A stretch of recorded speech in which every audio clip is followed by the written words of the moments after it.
സമത്വത്തിന്റെയും മാനവികതയുടെയും സന്ദേശം ലോക ജനതയ്ക്ക് പകർന്നേകിയ യുഗപുരുഷൻ ശ്രീനാരായണ ഗുരുവിന്റെ ജന്മദിനം. അനാചരണങ്ങളുടെയും അന്ധവിശ്വാസങ്ങളുടെയും ഇരുളിൽ ആണ്ടുകിടന്ന ഒരു സമൂഹത്തെ വിദ്യ കൊണ്ടും സ്വയം പര്യാപ്തത കൊണ്ടും വെളിച്ചത്തിലേക്ക് നയിച്ച മഹാത്മാവിന്റെ പുണ്യസ്മരണയിൽ കേരളം. തിരുവനന്തപുരം ചെമ്പഴന്തിയിലെ വയൽവാരം വീട്ടിൽ കൊല്ലവർഷം 1032 ചിങ്ങമാസം 5-ന് മാടനാശാന്റെയും കുട്ടിയമ്മയുടെയും മകനായി ശ്രീനാരായണ ഗുരു ജനിച്ചു. മതമേതായാലും മനുഷ്യൻ നന്നായാൽ മതി എന്നതായിരുന്നു അദ്ദേഹത്തിന്റെ ആപ്തവാക്യം.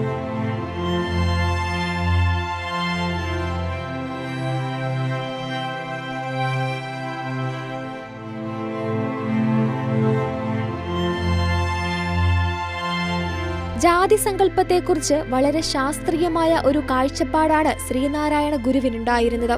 ഒരു ജാതി, ഒരു മതം, ഒരു ദൈവം, മനുഷ്യന് എന്ന ശ്രീനാരായണ ഗുരുവിന്റെ വാക്കുകൾ വെറും വാക്കുകളായിരുന്നില്ല, ഒരു വലിയ സാമൂഹിക വിപ്ലവത്തിന്റെ തുടക്കം കൂടിയായിരുന്നു. ജാതി ചിന്തകളും അനാചാരങ്ങളും അന്ധവിശ്വാസങ്ങളും മനുഷ്യനെ വേർതിരിച്ച കാലത്ത് മനുഷ്യത്വമാണ് ഏറ്റവും വലിയ ജാതിയെന്ന് ഗുരുദേവൻ ലോകത്തെ പഠിപ്പിച്ചു. വിദ്യ കൊണ്ട് പ്രബുദ്ധരാകാനും സംഘടന കൊണ്ട് ശക്തരാകാനും ആഹ്വാനം ചെയ്ത ഗുരു ക്ഷേത്രങ്ങൾക്കൊപ്പം വിദ്യാലയങ്ങളും വ്യവസായശാലകളും ഉയരണമെന്ന് ആഗ്രഹിച്ചു. ശിവഗിരിയും ആലുവ അദ്വൈതാശ്രമവുമെല്ലാം ചിന്തകളുടെയും അറിവിന്റെയും കേന്ദ്രങ്ങളായി മാറിയത് അങ്ങനെയാണ്. ജാതിഭേദം ഏതുമില്ലാതെ എല്ലാവർക്കും ഒരുപോലെ കടന്നു ചെല്ലാമായിരുന്ന ഒരു പൊതുസമൂഹത്തെയാണ് ശ്രീനാരായണ ഗുരു തന്റെ തപസ്സിലൂടെയും ദർശനത്തിലൂടെയും വാർത്തെടുത്തത്. ഗുരുജയന്തി ദിനത്തിൽ നാടെങ്ങും ജയന്തി ഘോഷയാത്രകളാലും ഗുരുപൂജയാലും മുഖരിതമാണ്. എന്നാൽ ഗുരുവിന്റെ മഹച്ചിന്തകൾ വെറും ഒരു ആഘോഷത്തിൽ ഒതുങ്ങേണ്ടതല്ല, മറിച്ച് ഓരോ നാളിലും നാം നെഞ്ചിലേറ്റേണ്ട ജീവിത മൂല്യങ്ങളാണ് എന്ന് ഇന്നത്തെ ദിനം നമ്മെ ഓർമ്മിപ്പിക്കുന്നു. അസമത്വങ്ങൾക്കെതിരെ പോരാടാനും